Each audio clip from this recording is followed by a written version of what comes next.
Hello，大家好啊，傻姐啊，今日就係假期嘅最後一日啦，係你哋嘅假期最後一日，我係放到下個禮拜嘅。原因呢，就我已經請咗假。其實你話聽日返唔返到工呢？大家聽到我仲有少少懵嘅，可以返到工嘅，但係我自己諗一諗啦。第一，我而家體力未恢復返嘅，係燒仲有少少低燒，咁我又驚我一返工，即係谷行個 turbo 之後呢，又翻發。第一未清晒尾，咁第二呢，我公司好多都有拖家帶口嘅，尤其是有啲呢有小朋友嘅，有啲小到呢，即係2歲都唔到咁樣，咁我又好擔心，萬一就算我做晒即係所有措施都好，都好難保噶嘛。大家知道，萬一有乜嘢嘅話，咁惹到佢個 B 嘅話就好大鑊。佢阿 B 啱啱好翻冇幾耐嘅啫，咁不如索性放埋呢幾日啦嚇。而家都係3、4、5，即係放多3日咁樣，到下個禮拜先至翻工。咁第一可以清尾啦，第二有一個好處就係而家隔離呢，我哋公司隔離嗰個單位裝緊修，咁就好多嘢飄嚟，咁對我氣管都唔好，咁又可以避幾日啦。最弊呢，就聽日呢，就基本上全日冇電，9至6係冇電，咁好大鑊啦！大家知道冇電嘅定位就係你冇冷氣啦，冇風扇啦，仲要有啲即係佢主要冇電呢，就係連一啲供水設備呢，佢都係俾唔到你，因為好多供水設備都要用電啊嘛。咁我就諗緊我好唔好去酒店住一晚呢？咁樣。咁有啲酒店都唔貴嘅嚇，即係迷你酒店。我講緊迷你酒店唔貴嘅。咁我青衣嗰邊呢，就好似要300幾蚊。咁你話貴唔貴呢？咁又唔算貴嘅，以香港嚟講嚇，真係300幾蚊一晚，真係酒店嚟講。咁當然唔係5星級啦，即係可能3星嘅酒店，真係酒店，唔係啲賓館嘅。咁又唔算貴。咁但係咁頻撲又真係 O 唔 OK 呢？咁樣我而家仲喺度考量當中。咁因為佢通常話9點至6點，佢話1點鐘之後呢，公共地方呢就已經可以有電啦，即係話可能會有水有剩噶啦。咁你都係4個鐘頭嘅啫。咁如果可能真係你屋企嘅電呢，可能要6點鐘先至之前會通返。咁大家好清楚嘅，香港效率真係唔錯嘅，尤其是中電。佢話俾你知6點鐘之前有呢，通常可能4點就已經有，甚至有陣時早呢1、2點就有俾你噶啦。咁所以就我又諗緊，係咪咁樣要嘥幾百蚊呢？好處就係個氣温係穩定嘅，去酒店。好處就氣温穩定，咁你比較冇咁容易病。唔好處呢，就係嘥幾百蚊，就係純粹為咗嗰幾個鐘咁樣，仲喺度掙扎緊嚇。咁睇下今晚點啦。可能其實今晚拍粒藥，瞓完之後可能就已經11、2點噶啦嚇。咁又可能爭2個3個鐘，又唔係啲乜嘢嘢咁樣。咁同大家講聲先啦。大家小心病毒啦。因為今次我自己覺得真係病毒好犀利。我由星期一嗱，真係我雖然話星期一感覺到呢度痛，但係唔代表我係星期一惹到嘅。我突然間諗起，會唔會有個潛伏期呢？即係好似新冠咁有個潛伏期呢？如果有個潛伏期嘅，咁我究竟喺邊度惹到返嚟呢？跟住我計我發作到而家，我起碼有1個禮拜。最高峰就係星期4嗰陣時，就至到琴日最高峰，即係起碼我有3、4日係高峰期嘅。咁但係我又已經打咗流感針噶咯喎，咁相信我覺得我相信係因為我打咗流感針呢，所以係相對輕微啲嘅。但係可以想而知個病毒有幾犀利。咁當然啦。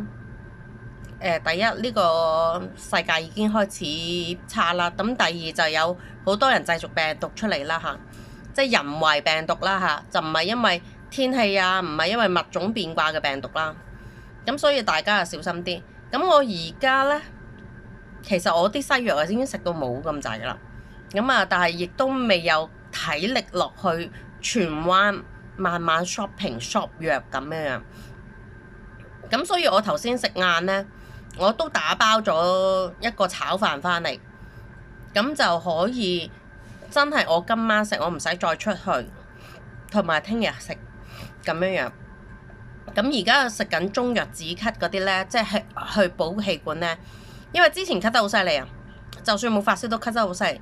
但係我覺得最尾呢，你都係要靠中藥嘅，你根本西藥靠唔住。西藥呢，佢有止咳藥。佢係收晒你啲鼻水啊，收晒你啲嘢呢。咁你跟住喉嚨就好乾嘅啦，跟住你又會咳嘅。咁同埋啲西藥呢，4個鐘頭之後藥力一散咗呢，你又開始嚟過噶啦。咁反而係中藥呢，就真係可以固本培元啦。咁除咗止咳之外，你係個喉嚨冇咁傷。咁我琴日已經係好豪氣啊！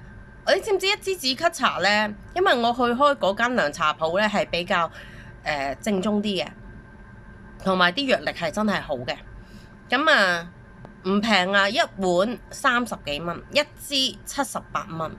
但係喂，一支78蚊好貴㗎，大佬。但係我都好豪氣咁買咗2支，因為我覺得一支應該係唔夠嘅。我亦都唔想今日再落去。咁所以我好豪氣買咗2支，仲買埋套票咁樣。買咗套票之後就圍起嚟50蚊一支左右啦，咁樣50零蚊一支咁啊。唉，即係肉赤得嚟，叫做冇咁肉赤啦吓。咁所以我覺得都係我哋嘅中醫可靠啲，真係能夠清個底咯。咁而家就清個底啦，咁樣。飲埋今日嗰支，咁如果仲係有少少咳嘅，我都會再落去買多2支咁樣，清咗個底先。咁嗰個涼茶鋪都好好嘅，咁啊送咗支雞骨草俾我嚇，清雞骨草係清骨火嘅。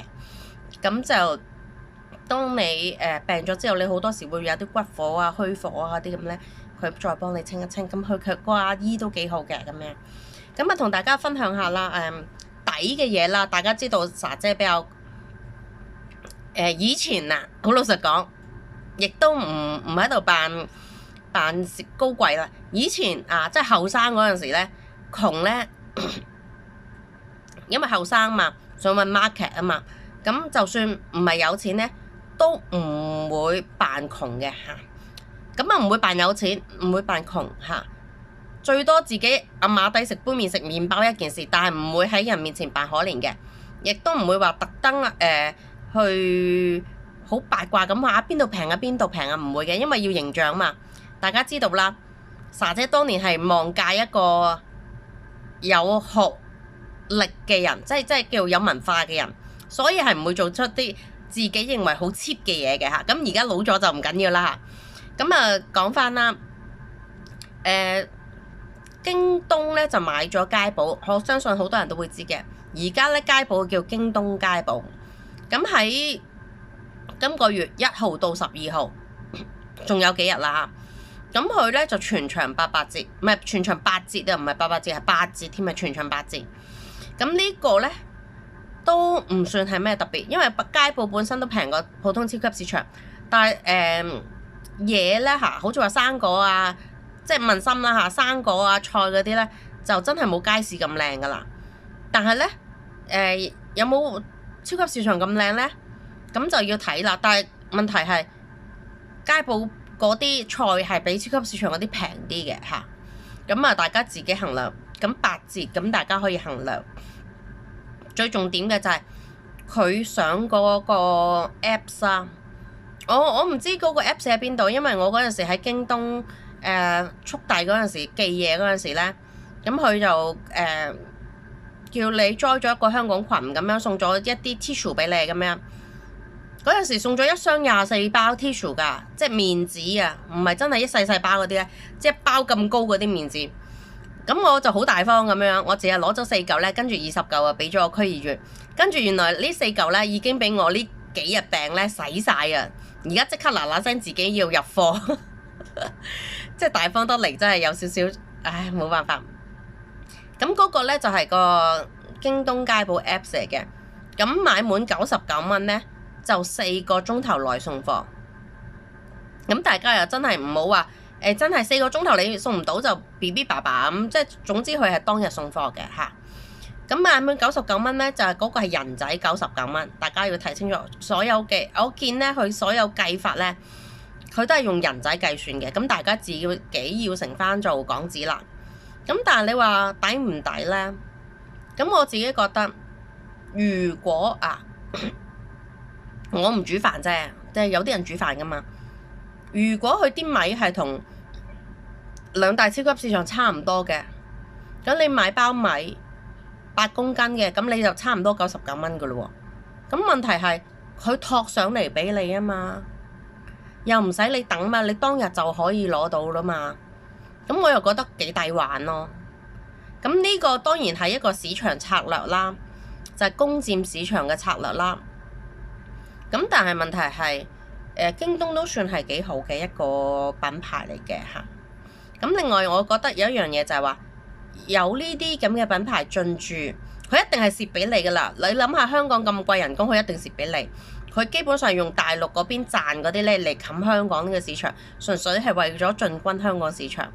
咁你問我係咪真係咁想進軍香港市場？問心，以作為一個專業會計嚟講咧，香港市場真係幫唔到佢啲乜，佢根本就係要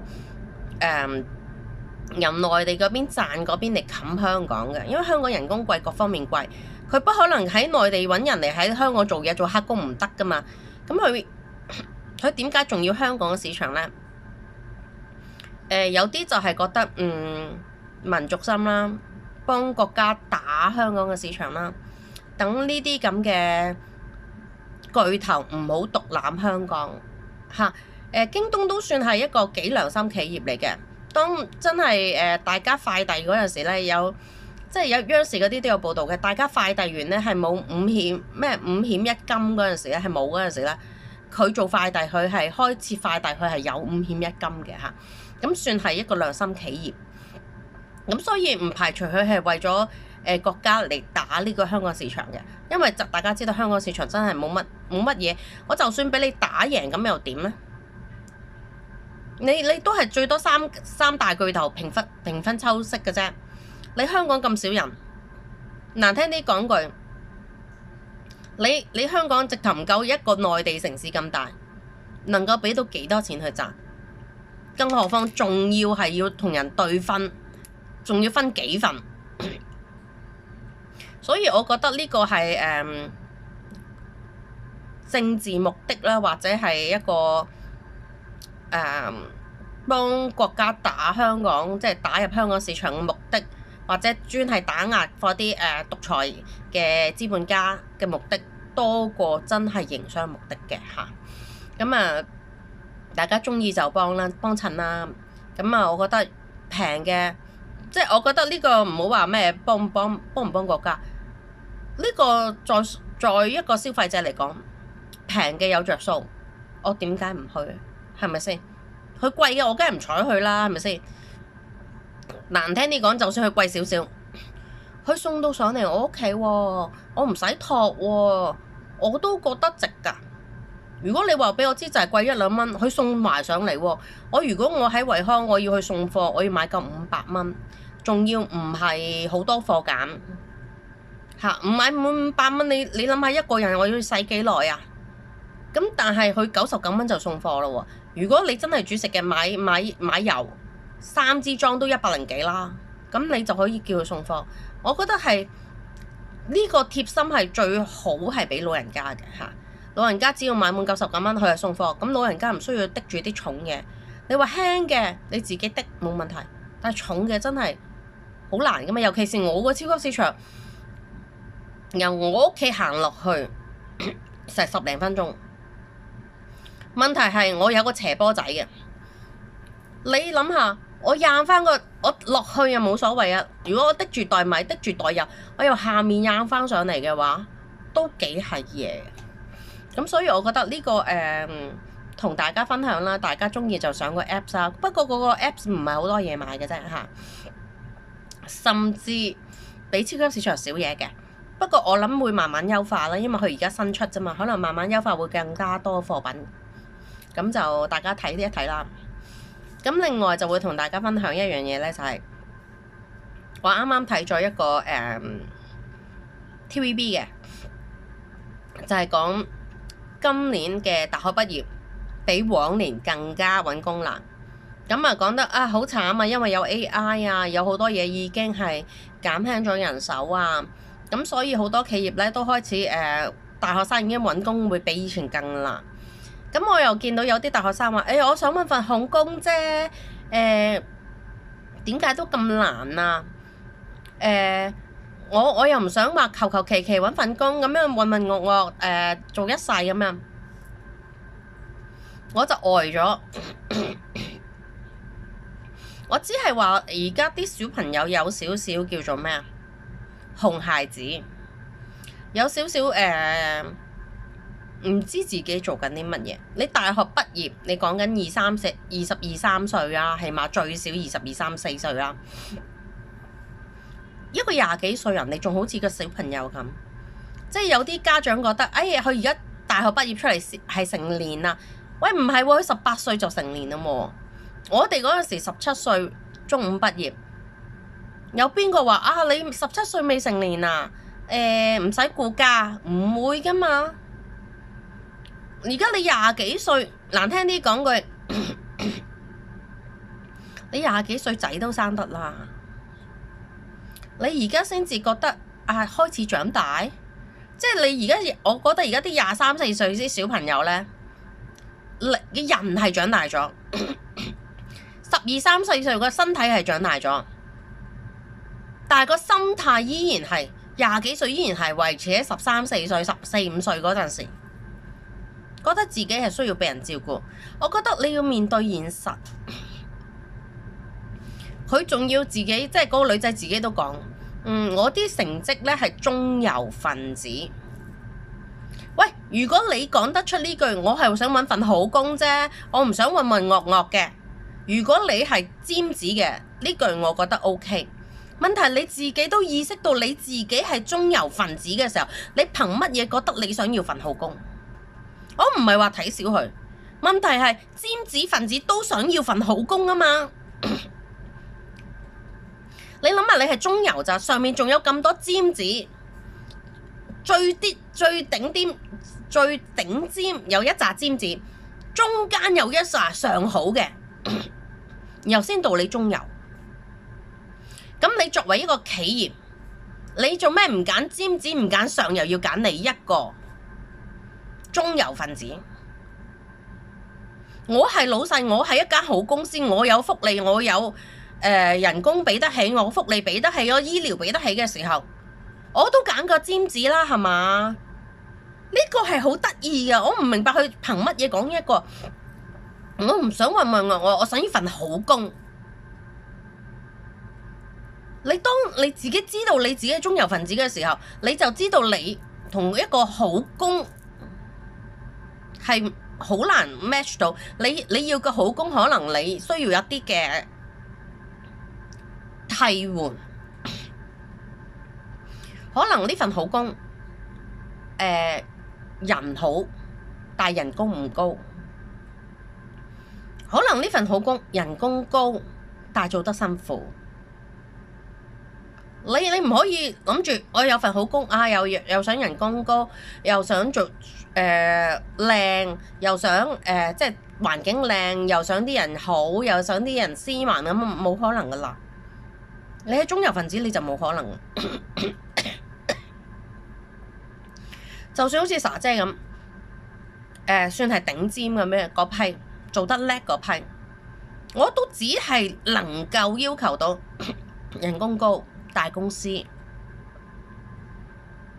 可能中環，但我都不能夠要求到人好，啲人係難頂，所以係即係我覺得啲人係有少少俾佢父母荼毒得太犀利。個個都話我讀大學為乜啫？我大學就為咗揾多啲錢，揾份好工啫嘛。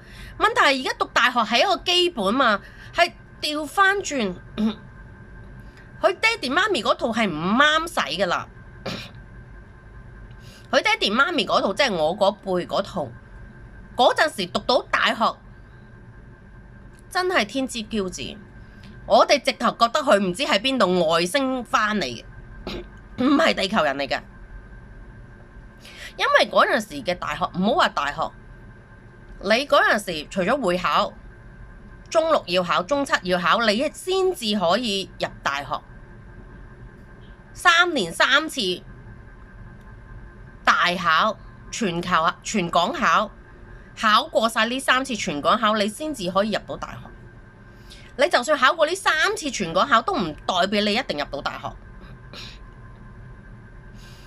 你諗下，篩選得幾犀利，但係而家唔係喎。你只要你正正常常，你70%人都可以入到大學嘅時候，你大學有咩含金量？冇，你反而入唔到大學，我哋就會覺得哇，你有冇病啊？咁都入唔到大學？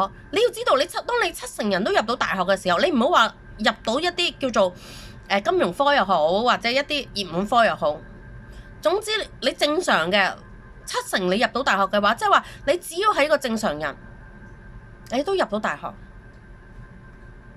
你入唔到，即係話係你喺水平之下，你唔喺正常之下，即係話你有特別嘅缺陷啦。咁我點解要請你？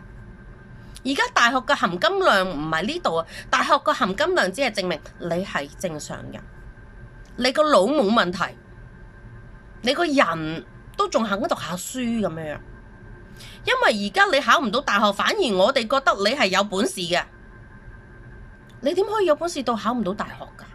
只要你正正常常唔係太差嘅話，你唔係病到攤喺醫院嘅話，你都應該可以考到入大學。你憑乜嘢考唔到入大學啊？我哋反而覺得你咁本事嘅，考唔到入大學嘅，呢個先至係正常嘅問題。咁另外一樣嘢，佢哋係賴 AI。講真，你哋係咪特別矯情啊？即係特別嬌生慣養少少啊？呢個世代嘅變化唔係淨係 AI 嘅，香港變咗好耐㗎啦。有邊個怨過呢個世界？係你哋先咁多嘢講，你哋純粹係 AI 侵略啫噃。但係呢樣嘢你係知道㗎嘛？喂，當年有邊個為我哋發過聲？你知唔知莎姐當年係1990年會考畢業？我91年嗰啲就唔係考呢個 syllabus 啊，考試範圍就唔係呢啲㗎啦。即係話我嗰一屆係最後一年係用嗰個嘅。我嘅師弟師妹啊，即係我讀中五嗰陣時，我讀中四嗰啲師弟師妹就同我讀完全唔同嘅嘢。即係話如果我要重讀都冇可能，有邊個可憐過我哋啊？喂，個個都可以重讀，個個考得唔好嗰陣時都可以重讀，我哋唔可以，咁邊個可憐我哋啊？冇人可憐過我哋，有邊個為我哋伸張個正義啊？冇啊嘛，咁點解你特別矯情啲啊？我哋唔大鑊過你哋吓，你哋純粹 AI 取代嘅啫。你如果你有本事嘅，你咪唔使 AI 取代咯。呢個世代都係噶。而家喺度講緊一啲話啊，有啲會計嘅開始諗緊用 AI 取代。莎姐驚過未啊？未驚過，因為 AI 取代唔到我哋分析嗰一紮噶嘛。AI 最多可以話俾你知點入啫嘛。我話俾你知，而家有啲人教你話啊，你一定要用 AI， 學識用 AI， 係你要知道點用 AI， 但係你唔可以學識用 AI， 自己唔識用嘢。因為如果當 AI 一出事嘅時候，就要你個人判斷 AI 係咪做錯嘢。所以你係要兩頭識㗎，你唔係話淨係識要用 AI， 學識用 AI 就得，你係要兩頭都要識。你而家個重點係你要識嗰啲嘢係最基本最深嗰啲嘢，你先可以 check 到 AI 有冇問題。難聽啲講句，呢個何嘗唔係一個發展機遇？你話AI 可以取代好多，咁我可以話俾你知 ，AI 取代會計都係取代我哋下面入機嗰層啫。莎姐如果今日肯拋個身出嚟，嗱我唔會嘅吓，就大家唔好講笑，因為我而家公司對我好好，自由度好高。如果我想揾快錢嘅話，我就好似當年咁拋個身出嚟，專做咩啊 ？check AI 有冇做錯嘢？有好多而家會計公司想用 AI 去發展啊嘛，佢需要啲咩啊？一個好叻喺呢方面嘅人才，佢能夠知道佢有冇入錯，能夠幫 AI 話教 AI， 佢要點分析，要睇下 AI 佢有冇入錯，佢個方法有冇入錯，要有個經驗好老道嘅人。我可以做呢啲就好貴啦，一個月啊起碼2-3萬以上，即係睇下佢當你係乜嘢啦。當你一個專業嘅入數 checking 人，你要2-3萬，但係你話教 AI， 我點分析，我點做，可能要4-5萬。如果莎姐肯拋個身出嚟嘅話，好快就賺到呢嚿錢。呢個就係你平時嘅功底喺邊度。咁啊，另外一樣嘢我又覺得好好笑。而家 AI 好慘啊，取代。咁問題係，你都仲有個 practice， 你而家喺度呻可憐。你知唔知當年呢，有啲人呢係連呻都冇得呻，佢係成個行業俾人取締咗。你而家都仲話AI cut 咗人，佢完全都仲未可以取代人。但係有啲以前成個行業俾人取代咗。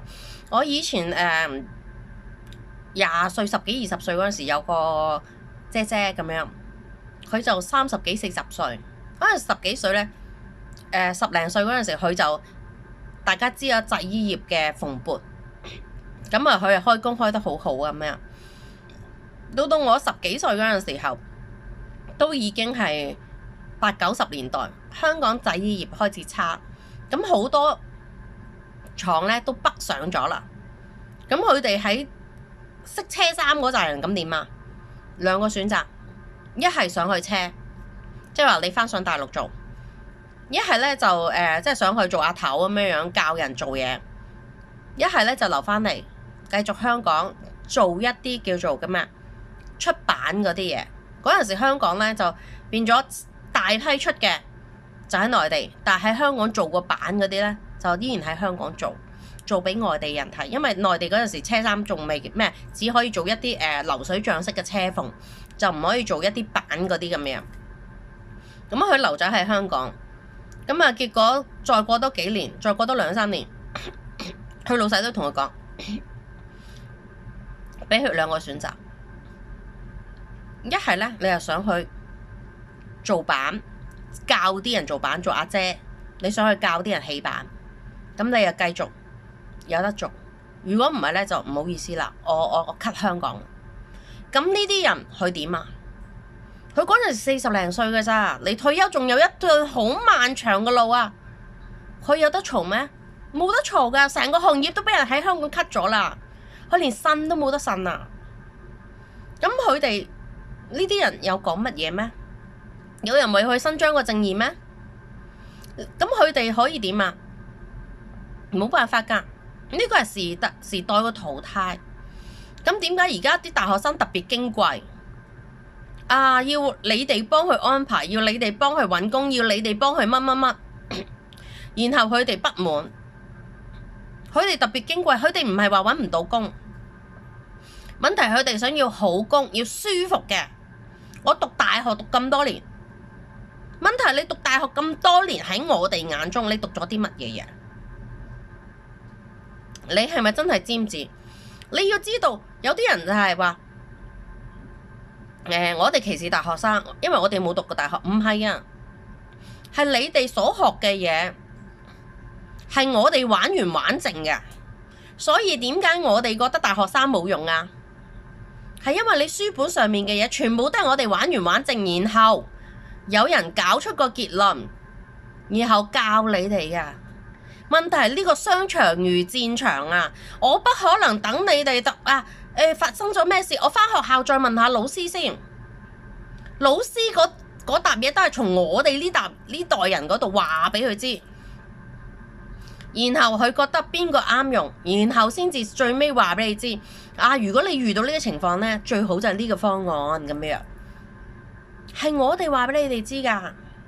咁你話俾我知，如果當我哋想俾權利嘅時候，你冇一個能夠決策嘅能力嘅時候，我點樣放權俾你？我點樣俾份好工你啊？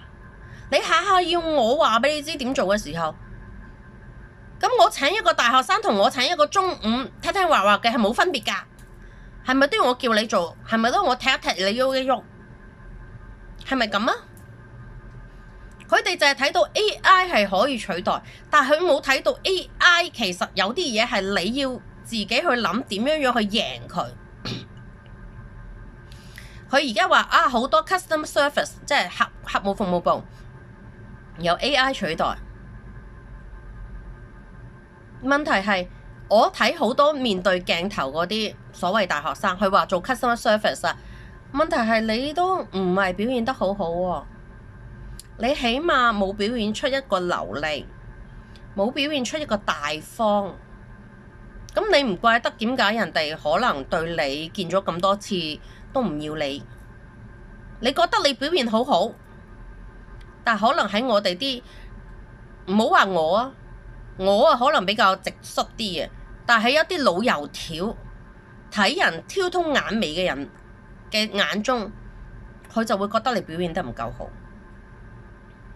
要知道，如果你係做顧客服務嘅，第一你要俾人個樣舒服，第二唔係好硬淨，你比如表現出嚟好自豪，好有本事，好有自信，佢可能未必需要，因為你咁樣講得咁實牙實齒嘅，我要你嚟做咩啫？我就係要你和氣來啊嘛！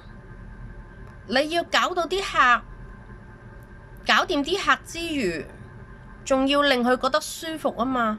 而家好多時啲後生做 customer service 啊，同你對着幹我哋唔係咁嘅，我哋唔係咁嘅，你搞錯咗啊！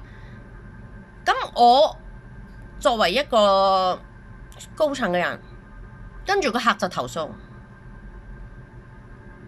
跟住個客就不滿走。咁我係高層，我會點啊？如果我係高層，我請人，我要請嗰啲客戶服務部嘅，我要請一啲識講嘢嘅，可能最尾都係冇結果，但起碼個客會覺得個心好舒服喎，佢冇結果，個客唔會投訴喎。呢啲人啊嘛，咁所以有陣時啲人就係唔知，啲大學生就係唔知，我讀完大學點解冇人請我？問題係你讀完大學同我需要嗰個人係咪一模一樣呢？你係讀市場管理，你係讀咩？但係問題係我真係落到呢個社會嘅時候，我係咪要啲咁強硬嘅人呢？你表現得好自信，問題係你對於啲客嗰陣時都係咁自信嘅時候，下當住客嘅時候，咁我係咪咩呢？我係咪需要呢？呢啲其實係要自我檢討，同埋係啊，而家好多 AI 都會 customer service 都可以答到你好多嘢，但係其實你要睇清楚，呢個世界冇十全十美。你自己用嗰啲 AI 答覆呢，我有陣時用啲 AI 答覆呢，都係嘅，答嚟答去都嗰幾個㗎咋，一多啲就冇㗎喇。我想要一啲特別啲嘅嘢，佢就唔得㗎喇。好似話我想問一問如果呢啲嘢寄過嚟會點樣呢？即係由內地寄過嚟會點呢？佢第一時間就問你個單編號。我其實唔係想要單編號，我就係想問一個籠統嘅問題。佢就答唔到你噶啦，咁呢啲咪要人去答你咯。咁呢啲嘅時候，你作為呢啲咁嘅人，你而家變咗人係要走高端路線，你需要得個人係 service 一啲有叫做咩，俾得起錢嘅人，好似銀行嗰啲咁，有個話見銀行嗰啲 customer service 嗰啲咁。你如果見銀行 customer service 嗰啲咁，可以啊，而家 AI 可以取代好多人，但係佢都需要一啲人去服侍一啲尊貴客戶。咁但係問題係呢啲人就要高質素。你唔係話我讀咗嗰啲，我係想要入嗰行，然後等佢慢慢升，唔係。你要俾個面試官見到你係有潛力嘅，你可以服侍高端質素嘅客戶。因為人係貴過 AI， 你都知道人係貴過 AI。